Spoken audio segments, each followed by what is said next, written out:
This is definitely a topic that I have been speaking on myself for the 10, 15 years.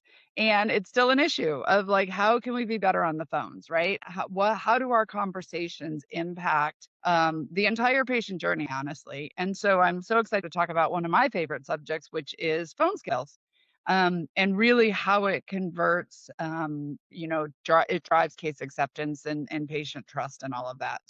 In case you didn't know, you probably hadn't thought about it in a while, but patients don't judge us on our dentistry. Patients don't know if we're a good dentist or not. Patients don't love to come to the dental office. Like we have all of these things kind of already going against us before we ever answer the phone. Because if you were to ask the average person, tell me about your experience with the dental office, they're not going to walk around going, oh my gosh, look at this great margin, or look at this shade match, or my dentist has done so much CE. Like they may know, if you got them on a pain or cosmetic, if you've done something for them, but most of the time our patients don't know what we're doing in here.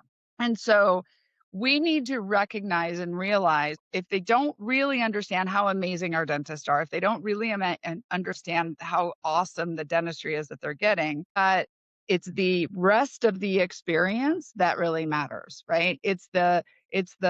Everything from how they're greeted, how we treat them in the office, the experience with making an appointment with us, how we answer the phones, all the things matter because that's how they're judging us. So we need to realize that, patients form impressions even before the phone rings, right? Think about when your patients come in your practice and then they get their dentistry done and then they go out into the world and then they go say things about you to other people, right? Like you need to go to my dentist or don't go to my dentist, or they write a review about you online, a good review, a bad review. That's setting impressions for the next people coming into your practice.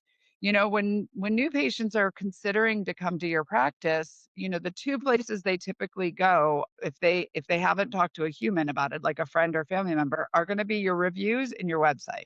So when you think about having the patient experience, how important the patient experience is, it's not just for this patient that we're really worried about, and that is important, but it's also for all of the people in the future that they're going to talk to. Because what they say in reviews or to family members or what they read on the website is already forming the impression on what kind of a practice you are.